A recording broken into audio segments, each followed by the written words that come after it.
सप्रेम जय महाराष्ट्र. महाराष्ट्रभरातून शिवसेना एक वादळ या माध्यमाला पाहणाऱ्या तुम्हा तमाम प्रेक्षकांना, सर्व शिवसैनिकांना माझा अनिश गाढवेचा मानाचा जय महाराष्ट्र. पहिल्यांदाच माध्यमाला पाहताय, ताबडतोब या माध्यमाला सबस्क्राईब करून पुढे व्हा.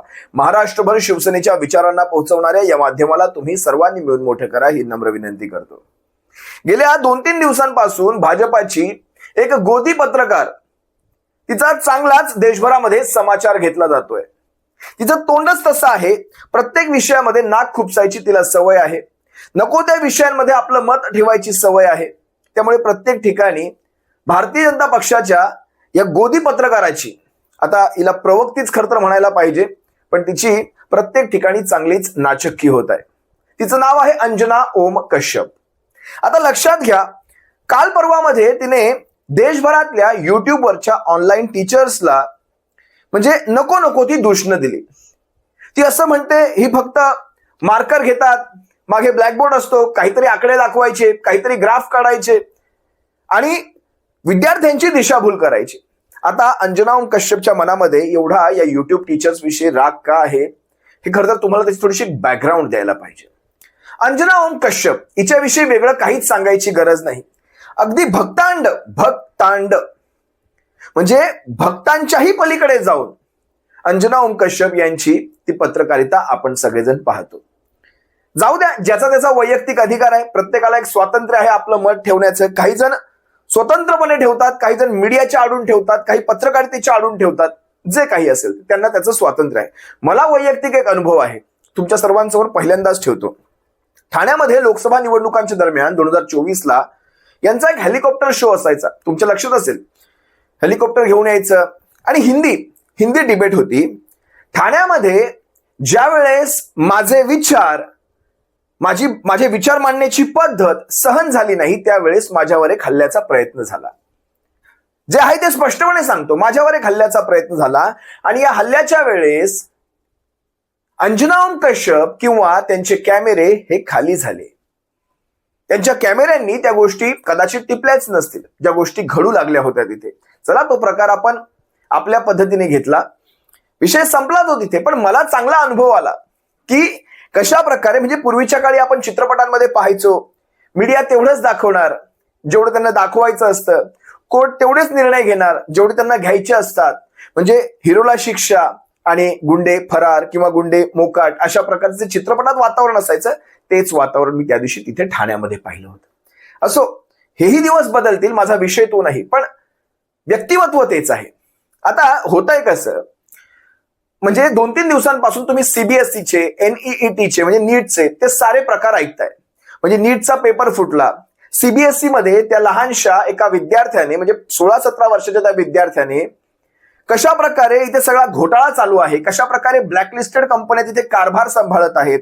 त्यानंतर 2-2 मंत्र्यांना राजीनामे, म्हणजे शिक्षणातल्या मंत्र्यांना राजीनामे द्यावे लागले होते. या सगळ्या गोष्टी तुम्हा सर्वांसमोर येत आहेत. ही लहान मुलं ज्यावेळेस स्वतःविषयी प्रश्न विचारतात, त्यांची नावं सुद्धा मी तुम्हाला सांगतो. सगळ्यात पहिला आहे सार्थक सिद्धांत, दुसरा आहे निसर्ग अधिकारी आणि तिसरा आहे वेदांत. 16-17 वर्षांची ही मुलं.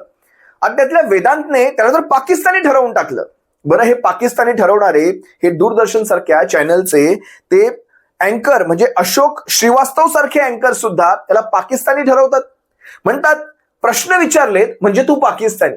16-17 वर्षाचा विद्यार्थी म्हणतोय, जो पेपर तपासला गेलेला आहे हा पेपर माझा नसणार आहे, कारण मला माहिती आहे माझ्यामधली क्वालिटी काय आहे, ज्या प्रकारचे मार्क मिळालेले आहेत, ज्या प्रकारचे गुण मिळालेले आहेत, ते गुण माझे नसावेत. ज्यावेळेस खऱ्या अर्थाने तो पेपर, त्याची कॉपी तो पाहतो, धक्का बसतो, तो पेपर त्याचा नसतो. आणि तोपर्यंत प्रश्न प्रशासनाला विचारले, प्रश्न सत्तेला विचारले, म्हणून तो पाकिस्तानी देशद्रोही इथपर्यंत 16-17 वर्षांचा मुलगा देशद्रोही ठरलेला असतो.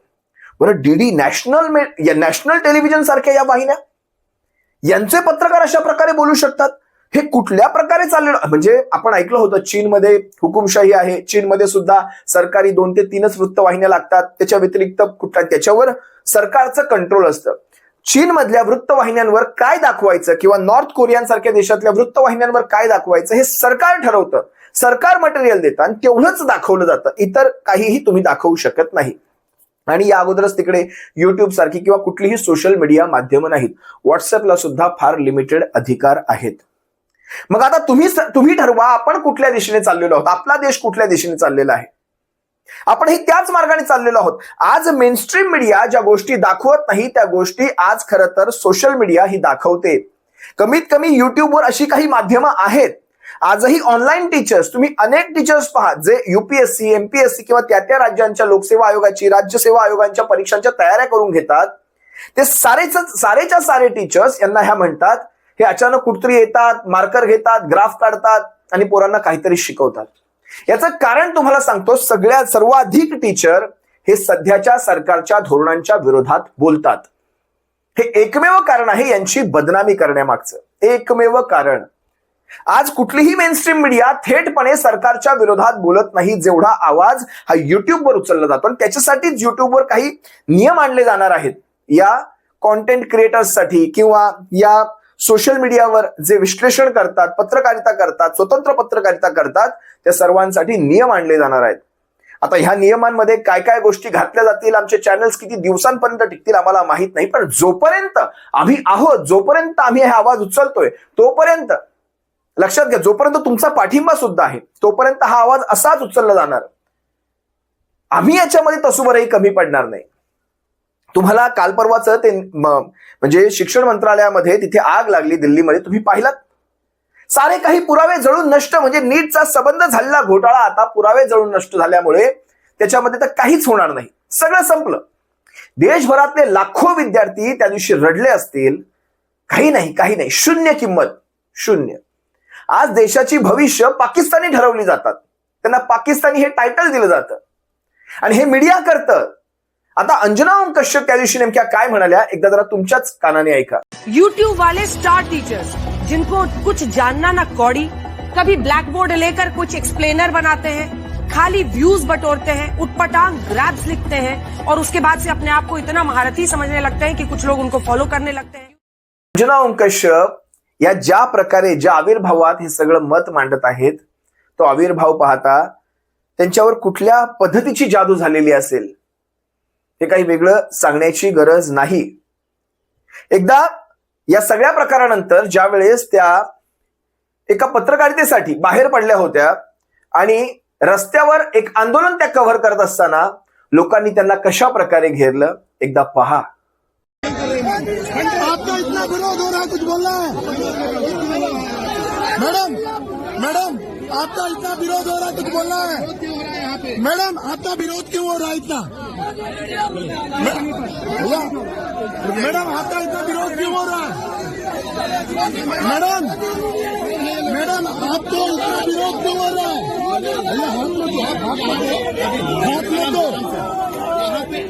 यहाँ से देख सकते हैं क्या बुलाई करिए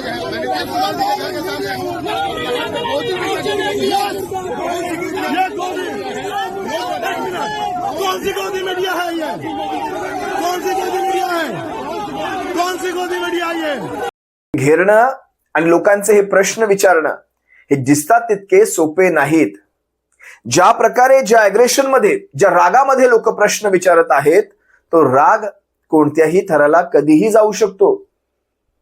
आज लोक प्रश्न विचारतायत मीडियाला, तुम्ही काय करताय, तुम्ही काय विचारताय, या सर्वांमध्ये तुमचा रोल काय आहे, तुम्ही का विरोध करत आहात.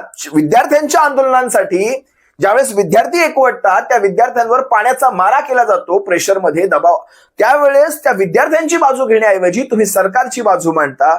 तुम्ही असं का करता? लोकांचे हे प्रश्न आहेत. तुम्ही व्हिडिओ पाहिलात. मला काल परवाचीच मला वाटतं अखिलेश यादव यांची एक क्लिप मला प्रचंड आवडली. मला ह्या नेत्याचं खरं तर कौतुक करावं असं वाटतं. आपली मतं मांडताना अतिशय संयमीपणे, अतिशय चौकटबद्ध शब्दामध्ये हा नेता बरोबर समोरच्याला त्याची लायकी दाखवून देत असतो. कालची मला वाटतं अंजना ओम कश्यप यांच्या सोबतचीच ही मुलाखत आहे, तुम्हाला सुद्धा पाहायला हवी. कशा प्रकारे एका सार्केस्टिक म्हणतो ना आपण, म्हणजे समोरच्याला कळू पण द्यायचं नाही. ते आपल्या मराठीमध्ये म्हणतात, मराठीमध्ये चांगली म्हण आहे पण मी तिथे वापरत नाही. पण कशा प्रकारे ह्यांनी आपलं मत ठेवलंय पहा. मैंने इधर ईमानदार पत्रकारों की सूची बनाई है, लिस्ट, नाम आपका भी है उसमें है. सच बता रहा हूं मैंने पूरे देश के इधर बैठ करके, जब से ये रथ रुक गया है चलना और वर्चुअल रैली होने लगी हैं, तो मैंने देश के ईमानदार पत्रकारों की सूची बनाई और आज मैं आपको इंटरव्यू दे रहा हूँ। आपके आपसे सर्टिफिकेट अच्छा की- ईमानदार कोई नहीं है। और आप सोचिए कि जब आप वोट डालने जाएंगी आप तो क्या सोचेंगी आप? आजकल आप सर्टिफिकेट भी दे रहे हैं नहीं, पत्रकारों सर्टिफिकेट नहीं को। है। फिर आपसे कहता हूं कि आप बहुत ही निष्पक्ष पत्रकार हैं, बहुत ही ईमानदार आप हैं। मैं आपसे ये जानना चाहता हूं, आप सबसे ईमानदार पत्रकार हैं। नेता को नोएडा आने से क्या रोकता था? छोड़िए चलिए। नोएडा। कैसे छोड़ दे? मैं ईमानदार क्यों पत्रकार छोड़ से दे बात सर? कर रहा हूं फिल्म इस सिटी है, समय। कभी सुध लेने आ जाते। मैं एक ईमानदार पत्रकार से बात कर रहा हूं। मैं Narrative को आपसे build जानना कर चाहता रहे हूं हैं, जो कि narrative- जो आपका इतना बड़ा चैनल है, अंतर्राष्ट्रीय स्तर का चैनल है, दुनिया में न जाने कितने देशों में देखा जाता होगा। देखिए ये जो आप मुस्कुरा रहे हैं, हंस रहे हैं और सामने वाले आपके ताली पीट रहे हैं, यही वो दबाव की राजनीति है जिसका लोग विरोध करते हैं। नहीं और दबाव ये- नहीं। देखिए ये- नहीं, अब खुश होने पे क्या पाबंदी नहीं लगाएंगे खुश आप? होने पे नहीं पाबंदी है, लेकिन अरे ताली पे क्या पाबंदी खुश लगेगी? होने से 10 कदम आगे भी हाँ, बढ़ लेकिन रहे हैं अगर आपके भारतीय लोग। जनता पार्टी आ गई तो खुश भी नहीं होने देगी आपको। वो बताएगी कब खुश होना है आपको, क्योंकि आप देश के सबसे ईमानदार पत्रकारों में आते हैं। आज ठोको राज एक वाले सेकंड लोग। सर, ये जो बार बार आप कीचड़ उछालने की कोशिश कर नहीं, रहे हैं, कीचड़ नहीं उछाल रहा हूं। एक खास शब्द का प्रयोग करके आप ईमानदार ईमानदार बार बार बोल रहे हैं, ये कटाक्ष करने की क्या जरूरत है? मैं कटाक्ष नहीं कर रहा आपको इस हूं। मंच से बार बार एक शब्द के जरिए आप क्या कहने की कोशिश नहीं, कर रहे हैं? अब- आप एक सम्मानित नेता हैं, मुझे ये समझ नहीं आ रहा कि आपको ये स्टैंड लेने की क्यों जरूरत अगर है? तारीफ भी बुराई लगने इतना लगे तो फिर नहीं- मैं क्या नहीं, करूं बताओ? आप उसको कटाक्ष की तरह कर रहे हैं और आपको लग रहा है कि यहाँ पर 10 ताली बजवाकर ये सही साबित कर देंगे। तो मैं आपको बड़े सम्मानजनक तरीके से एक दरख्वास्त करना चाहती हूँ। मैं आपसे सवाल पूछ रही हूँ, मेरे सवालों का जवाब दीजिए। बार बार एक शब्द की आड़ में किसी पर प्रहार करने की कोशिश मत कीजिए। नहीं करूंगा। अखिलेश यादव जी, आप भी जानते लेकिन हैं आप अगर- क्या अगर- कर रहे हैं। नहीं, ये और लोग होंगे जो इसको बर्दाश्त कर लेंगे, ये और लोग होंगे जो सवाल नहीं दूसरों से पूछते होंगे तो इसको स्वीकार लेंगे, लेकिन मैं इसको स्वीकारने को तैयार नहीं हूं। मैंने बड़े संयम के साथ आपकी बात को बार बार सुना, लेकिन अब मुझे लगता है मुझे इंटरवीन करना होगा। आप समाजवादी पार्टी के बड़े नेता हो सकते हैं, लेकिन आपको कोई अधिकार नहीं देता कि आप मेरे ऊपर इस तरह से टिप्पणी करें, कटाक्ष करें। सर, अखिलेश यादव यांचे हे बोल अंजना कश्यप यांना चांगलेच झोंबले होते, पण बोलताच येणार नाही काही. कारण अखिलेश यादव त्यांना म्हणतच नाहीयेत कुठे की तुम्ही इमानदार नाही. माझ्याकडे इमानदार पत्रकारांची एक यादी आहे, प्रामाणिक पत्रकारांची यादी आहे, त्याच्यात तुमचं नाव आहे. म्हणजे खरं तर ही चांगली गोष्ट आहे, त्यांनी याला पॉझिटिव्ह घ्यायला पाहिजे. पण त्यांना ते पॉझिटिव्ह वाटलं नाही, कारण कुठेतरी चोराच्या मनात काय म्हणतात, चांदणं, चोर के दाढी में तिनका. हे अंजना कश्यप यांना चांगलं कळत होतं की आपल्याला हे काही चांगलं म्हणत नाहीये. म्हणजे विचार करा ना, धर्मेंद्र ज्यावेळेस वारलेही नव्हते, यांची पत्रकारिता पहा. तुम्हाला आठवत असेल, धर्मेंद्र वारले नव्हते त्याही वेळेस धर्मेंद्र यांचा मृत्यू. म्हणजे कुठे काही पाहायचं नाही, आगापिच्छा पाहायचा नाही, फक्त सोशल मीडियावर किंवा व्हॉट्सअपवर काही बातम्या आल्या, सुरू झाल्या. नॅशनल मीडियावर तुम्ही आहात, तुम्ही किती जबाबदारीने पत्रकारिता केली. म्हणजे ज्या युट्यूब टीचर्सला तुम्ही हा प्रश्न विचारता, तुम्ही किती जबाबदारीपूर्वक पत्रकारिता करता. म्हणजे त्या 2000च्या नोटेमध्ये छिप टाकलेली आहे, जमिनीत गाडा, आकाशात ठेवा, झाडांवर ठेवा, कुठे घालायचं तिथे घाला, पण तुम्हाला ही नोट तिच्यावर बरोबर उपग्रहामार्फत असा कंट्रोल केला जाणार आणि ती नोट सापडली जाणार. हे अशा प्रकारचं ज्ञान देणाऱ्या ह्या अंजना कश्यप मला खरं तर नवल वाटतं. आणि एवढा सगळा गदारोळ झाल्यानंतर, म्हणजे ह्या युट्यूबवाल्यांवर बोलल्यानंतर अनेक युट्यूबर्स, अनेक युट्यूब टीचर्स, अनेक युट्यूब विश्लेषकांनी यांना चांगलंच फैलावर घेतलं आणि त्यानंतर मात्र ह्यांची भाषा कशी नरमली एकदा पहा. यूट्यूब पर बहुत सारे शिक्षक छात्रों को सरकारी नौकरी की तैयारी कराते हैं। भारत में 8052 कोचिंग संस्थान ऐसे हैं जिनका अपना यूट्यूब पर खुद का अकाउंट है। कई सारे ऐसे अकाउंट्स हैं जो बहुत ईमानदारी से बच्चों को पढ़ाते भी हैं, जिसमें शिक्षक आते हैं, शालीनता के साथ विषय पर ग्राफिक्स के साथ सब कुछ समझाते हैं, विषय पर रहते हैं, और ये बहुत अच्छी बात है। भारत के गांव में आज भी कोचिंग संस्थान जैसी सुविधा कई जगहों पर नहीं है, और जब वहां पर पढ़ाई का वही स्तर है जहां पर बच्चों को लाभ नहीं हो रहा है, तो ऐसे में ग्रामीण इलाकों में उच्च शिक्षा हासिल करना मुश्किल है। ऐसी परिस्थितियों में ये ऑनलाइन शिक्षक जो क्रेडिबल तरीके से बच्चों को हर चैप्टर के बारे में एक एक वीडियो बनाकर समझाते हैं, ये हमारे युवाओं के लिए वरदान है और बहुत सारे शिक्षा यूट्यूब पर इस शिक्षा को आसान भी बना रहे हैं। अंजना कश्यप यांना असे अनेक मौके मिळणार आहेत भविष्यामध्ये अशा प्रकारची आपली भाषा पुन्हा सुधरवण्याची. कारण त्यांना जे वाटतंय, आपण काहीही बोलून जाऊ, देशभरामध्ये त्याचं स्वागत होईल. देशभर म्हणजे भाजपाची सत्ता आहे, सारे काही भाजपाईच आहेत, देशभरामध्ये आपल्याला ऐकलं जाईल, आपली तारीफ केली जाईल. अजिबात नाही. तुम्हाला आणखी एक उदाहरण दाखवतो, ज्यामध्ये मला वाटतं त्या कंगना रनौत त्यांनी एका मीडियामध्ये बोलताना त्यांनाही असंच वाटलं, आपण भाजपाई आहोत, काही बोलून जाऊ, प्रत्येक मीडियाच विकली गेलेली आहे, काहीच विचारणार नाही. जरा एक सुंदर उदाहरण पहा ना, कशा प्रकारे तोंडाला दाभणाने शिवून टाकलं पत्रकाराने. पत्रकार तर ह्या अशा असाव्यात. जरा ऐका. ऑन व्हाट बेसिस उनको ये उपलब्धि क्यों मिली है? ऑपोजिशन लीडर करने के लिए उन्होंने क्या तीर मारा है, क्या मुझे बता सकते हैं? 99 सीट्स लाए हैं. अरे वो 10% सीट्स चाहिए होती हैं लीडर ऑफ ऑपोजिशन के लिए, उनको आई हैं. 55 सीट्स चाहिए होती हैं, उनको 99 आई है, तो मिल गया एलओपी. ठीक है, अगर आपको ऐसे बात करनी है तो फिर इसका कोई जवाब हो ही नहीं सकता. फिर तो इसका कोई जवाब हो ही नहीं सकता. एक मराठी मीडियातलं सुद्धा उत्तम उदाहरण दाखवतो. म्हणजे काल परवाच आहे, ज्यावेळेस मेलोडी, त्या मेलोनी आणि मेलोडीचा तो सीन झाला, चॉकलेटांचा सीन झाला आणि देशभरामध्ये एक विनोदाचं वातावरण तयार झालं. त्यावेळेस म्हणजे हे सारे पत्रकार कशा प्रकारे मेलोडी चॉकलेट, पार्ले कंपनीचा सेल वर गेला आणि काय काय काय काय या सगळ्यामध्ये मेलोडी चॉकलेटची तारीफ करण्यामध्ये भारताचे काही पत्रकार गुंतलेले असताना त्यावेळेस राहुल गांधींनी गद्दार हा शब्द देशाच्या पंतप्रधानांना वापरला, किंबहुना अमित शहा यांना वापरला. आता मीडियाने थेट म्हणजे महाराष्ट्रातल्या एका मराठी मीडियाने थेट याच्यावर सर्वे घेतला की राहुल गांधींनी वापरलेला हा शब्द हा खरंच तुम्हाला किती योग्य वाटतो. स्पष्ट शब्दामध्ये म्हणजे लोकांच्या मनामध्ये नेमकं याच्याबद्दल काय आहे. त्यावर ज्यावेळेस सर्वे झाला त्यावेळेस 70% लोक म्हणाले होय, राहुल गांधींचे हे शब्द योग्य आहेत. मग मला हा विचार येतो, हे 70% लोकांचं हे मत दाखवण्याचं धाडस सुद्धा मीडिया करते आणि 70% लोकांचं मत जर होय असेल तर ह्या लोकांचे हे नगरसेवक, आमदार, खासदार हे कुठून निवडून येतात, हा माझा पहिला प्रश्न. पहा हा व्हिडिओ. आता थेट जाऊयात पोल सेंटरला आणि पाहूयात आजच्या प्रश्नावरती महाराष्ट्राने काय कौल दिलाय. त्यावरूनही आपल्याला कळेल की भाषेबद्दल काय वाटतंय जनतेला. राहुल गांधींनी पंतप्रधान गृहमंत्र्यांविषयी बोलताना गद्दार शब्द वापरणं तुम्हाला पटतं का?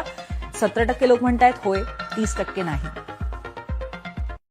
व्हिडिओची सांगता करत असताना तुम्हाला त्याच एबीपी माझाचा आणखी एक छोटा व्हिडिओ दाखवतो, ज्यामध्ये एबीपी माझाची एक पत्रकार, महिला पत्रकारच आहे. म्हणजे पत्रकारांनी त्यांचा वैयक्तिक पक्ष हा कुठलाही असू शकतो, त्यांचा तो अधिकार आहे, त्यांच्या मनामध्ये कुठलाही एखादा राजकीय पक्ष असू शकतो, पण ज्यावेळेस ते पत्रकारिता करतात त्यावेळेस त्यांना बॅलन्स भूमिका ठेवायची असते. प्रश्न तुम्हाला यांनाही विचारायचे, प्रश्न त्यांनाही विचारायचे, ते चुकले हे चुकले, दोघांना प्रश्न विचारायचे, तर दोघांची कामं चांगली असतील, दोघांची तारीफही करायची. तुम्हाला फार समतोल राहायचंय. मला ह्याच एबीपी माझाच्या एका पत्रकाराचा, महिला पत्रकाराचा एक व्हिडिओ सापडला. किती सुंदर पद्धतीने त्यांनी काही प्रश्न विचारले आणि काही आरोपही केले सरकारवर. पहा ना, हाही व्हिडिओ पहा. जेब सबकी जल रही है, बजट सबका बिगड़ रहा है, लेकिन फिर भी महंगाई को देश में मुद्दा नहीं माना जा रहा. महंगाई की बात बस उस दिन होती है जब देश में पेट्रोल डीजल के दाम में इजाफा होता है, जैसे एक बार फिर हुआ है. पेट्रोल डीजल की कीमतों में 90 पैसे प्रति लीटर की वृद्धि हुई है. 5 दिन में दूसरी बार फ्यूल के दाम बढ़े हैं. इससे पहले 15 मई को 3-3 रुपए प्रति लीटर की बढ़ोतरी हुई थी. बावजूद इसके महंगाई के खिलाफ कहीं कोई विरोध प्रदर्शन नहीं है, कहीं कोई सियासी शोर या हंगामा नहीं है. आप जानते हैं ऐसा क्यों है? हम आपको बताते हैं. ऐसा इसलिए है क्योंकि आम आदमी से जुड़े मुद्दों की सियासत में जगह नहीं बची है. जिस वक्त महंगाई के खिलाफ देश में आंदोलन होना चाहिए, उस वक्त हमारे राजनेता हिंदू मुसलमान की राजनीति में उलझे हुए हैं. जिस वक्त हमारे देश में महंगाई से राहत के उपाय पर काम होना चाहिए, उस वक्त हमारे राजनेता सड़क पर नमाज का सियासी नैरेटिव गढ़ रहे हैं. जिस वक्त देश के आर्थिक संकट को लेकर चर्चा होनी चाहिए, उस वक्त हमारे कुछ जनप्रतिनिधि 3 बच्चे 4 बच्चे पैदा करने की सलाह दे रहे हैं. जिस वक्त पेट्रोल डीजल के बढ़ते दामों पर अंकुश की बात होनी चाहिए, उस वक्त हमारे नेताओं का फोकस बुलडोजर एक्शन पर टिका है. इन तमाम मुद्दों की भीड़ में आम आदमी की जेब से जुड़े महंगाई के मुद्दे की कोई कीमत नहीं बची. इसीलिए जब मुंबई में आज ब्रेड के एक पैकेट पर 5 रुपए तक दाम बढ़े, इसके बाद वहां के famous street food vada pav की कीमतों में इजाफा हुआ, तो हमारी संवाददाता नम्रता दुबे ने मुंबईकरों से महंगाई को लेकर बात की, लेकिन किसी ने भी महंगाई को लेकर कोई चिंता व्यक्त नहीं की. जानते हैं क्यों? क्योंकि वैश्विक संकट का हवाला देकर जनता को कड़वी गोली खाने की आदत डाल दी गई है. देश में ऐसा माहौल बना है कि आम आदमी महंगाई को भी अपनी नियति मानकर स्वीकार कर रहा है. ब्रेड महंगी हो जाए या वड़ा पाव, उसने खुद को इतना पक्का कर लिया है कि महंगाई का झटका झेलने को जैसे वो तैयार बैठा है. एक वजह यह भी है कि महंगाई का दुश्मन इतनी चोरी से आपकी जिंदगी में दाखिल हो रहा है कि आपको पता भी नहीं चल रहा। एक एक किश्त में आम आदमी पर महंगाई की स्ट्राइक हो रही है। लेकिन क्या आपको पता है कि बीते कुछ दिनों में आपकी जरूरत का कौन कौन सा ऐसा सामान है जो महंगा हुआ है? ब्रेड के पैकेट पर 5 रुपए तक दाम बढ़ चुके हैं। दूध के दाम 2 रुपए प्रति लीटर तक बढ़े हैं। साबुन, डिटर्जेंट पाउडर की कीमतें 4 से 7% तक बढ़ी है। पेट्रोल डीजल करीब 4 रुपए प्रति लीटर तक महंगा हो चुका है। सीएनजी की कीमतों में 3 रुपए तक बढ़ोतरी हो चुकी है। घरेलू एलपीजी सिलेंडर के दाम 60 रुपए तक।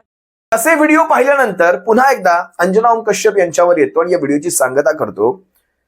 ज्यावेळेस बंगालमध्ये निवडणुका असतात, म्हणजे लक्षात घ्या, बंगालमध्ये निवडणुका झाल्या, देशातल्या 4-5 राज्यांमध्ये निवडणुका झाल्या, कुठेही पेट्रोल डिझेलचे भाव वाढले गेले नाही।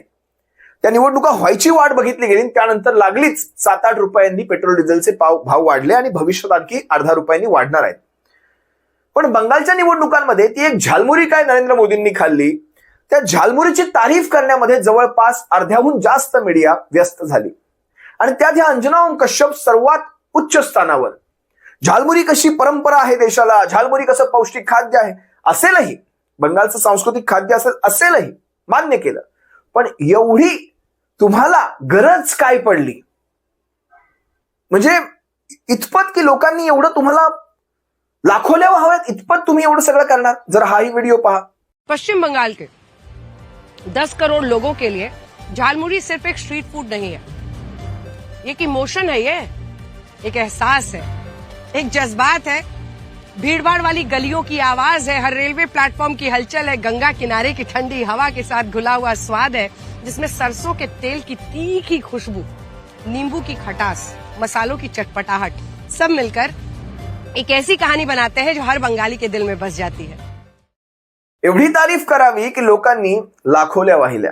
झालमुरीची तारीफ, झालमुरी झालमुरी। आता बघा ना, 6 तारखेला कॉकरोच जनता पार्टीचं दिल्लीमध्ये आंदोलन होणार आहे। अनेक गोष्टी तुम्हाला भविष्यामध्ये आणि 2029 पर्यंतचं राजकारण दिसतं तितकं सोपं नाही।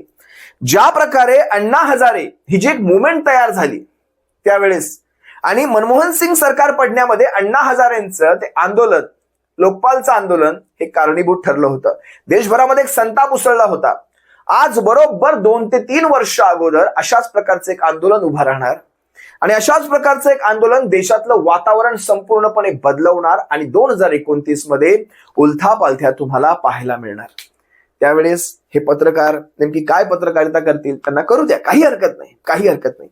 आपण मात्र या देशाच्या संविधानाच्या रक्षणार्थ, या देशाच्या लोकशाहीच्या रक्षणार्थ, न्यायव्यवस्थेच्या रक्षणार्थ, मीडियाच्या रक्षणार्थ, या देशाच्या रक्षणार्थ, आपल्या मायभूमीच्या रक्षणार्थ जे जे गरजेचं आहे ते करण्याची तयारी करूयात। तुर्तास तुम्हा सर्वांची रजा घेतो। सप्रेम जय महाराष्ट्र। काळजी घ्या।